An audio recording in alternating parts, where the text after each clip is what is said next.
Hey, welcome realists. It's August 31st. I'm the Doom Wizard, and rather than spend today's viewing reciting the latest climate change headline news, we're going to address a comment from none other than a petty tyrant and narcissist who finds it endearing to force his projections onto others. A cognitive distortion, perhaps psychosis, to validate where he stands in life, which may not be somewhere special. In a comment to my video published about leaving the filthy city and never looking back, if you can't tell already that I've done much critical thinking about this and first-hand experience of living in cities before deciding to move out to the country. But in case you needed verification, let's read. Not all of this is true, but the selection of clips is similar to how many conservatives see cities, negatives only, very slanted. Let's take this one by one. Yes, it is only negative now. Social distrust is at an all-time low. We've never been this polarized in ever. The cost of living has risen. Meanwhile, wages have not increased in the past 3 or 4 decades to keep up with cost of living, which means you're a hamster on a wheel getting nowhere, working all the time. I know this because I've lived in big cities for over 30 years, and I have experienced almost nothing entirely but stress, alienation, mental illness, anxiety, depression, and flakiness. Because social norms have gone out the window, and we are not a civilized society much longer, or have ever been. To tell if you're really suited for country life, oh, please tell me, narcissist. Turn off the internet and read the news only weekly for a month. Is that the magic number? Once a month for a week? 1 week out of the month? Oh, thanks for clarifying. And if you don't get bored, maybe you belong there. I don't recognize the word boredom, so you lost me there. But if all your friends and interests are online, you are mentally wired by technology. Mentally wired by technology. Sounds like a catchphrase. To everything is about the city and heavily dependent on it. We're all heavily dependent on capitalism, which involves cities, transfer of goods and services, your labor, which is expendable. You're nothing but a digit, and maybe you're afraid to admit that. And of course, living isolated in the country, who said I was isolated? I work in public life, I have a good relation with my neighbors, or in a big city are not the only options. One could live close to Tannersville, Phoenicia, Saugerties, or Woodstock and be able to socialize with people physically. Again, what indication do you have that I'm not socializing with people? In fact, I already have a bit too much people in my life, even moving out here. You cannot truly get away. However, is you feel you can't associate with anybody who disagrees that the end is near and everything in life will only get worse, then your only option is to live in an isolated situation and only have internet friends who agree with you and you can turn on and off without consequences. Again, a non-discrete projection from you to infer that I turn on and off people, that I can't associate with anybody. Meanwhile, I have conversations daily with people about any number of subjects. Again, this is a cognitive distortion.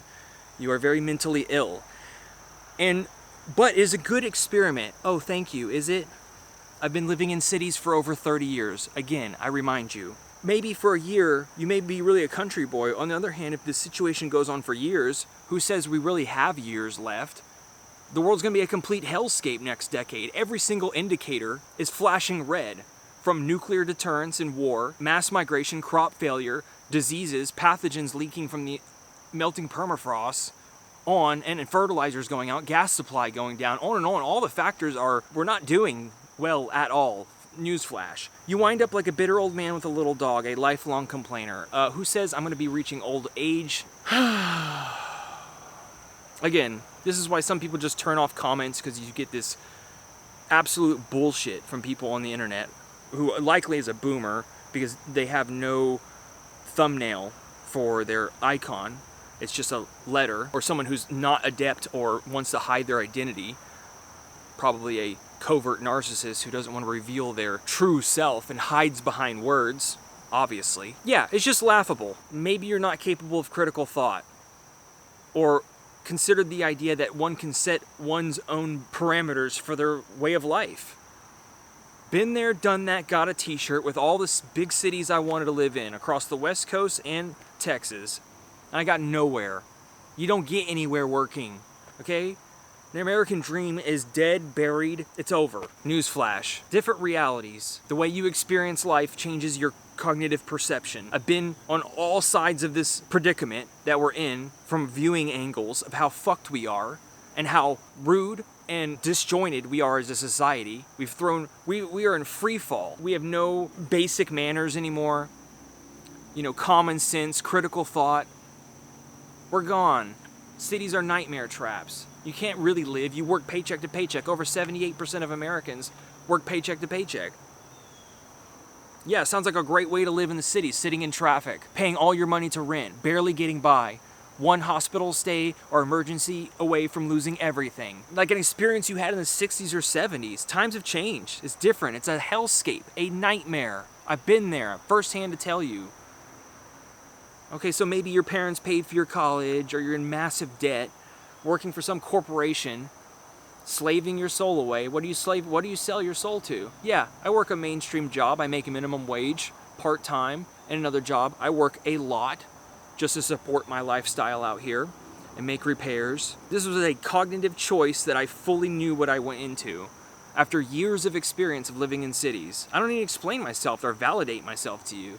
I just find it fucking retarded that these petty tyrants like to get in line and shove their stupid ass projections on each other. No, I'm not upset. I'm not like hot and bothered. I just want to address this, stomp this shit before it goes on any further. You don't know what the fuck you're talking about. You don't know me. And you can't force your perspectives on other people. That they can't set their own parameters and guidelines and boundaries for their life. No, we're different entities with our own set of ideals. Living all of our own different ways across the planet, however we want, because this is the life that we were given. Yeah, I enjoy waking up to the sound of owls and rain, looking at trees. Yeah, much more than sitting in traffic. Again, being alienated, getting nowhere, working all the time. Worrying about getting your stuff stolen, your car destroyed. It's not worth it. Young people understand this. I don't need to explain. Thanks for watching. I'll talk to you guys soon. Take care.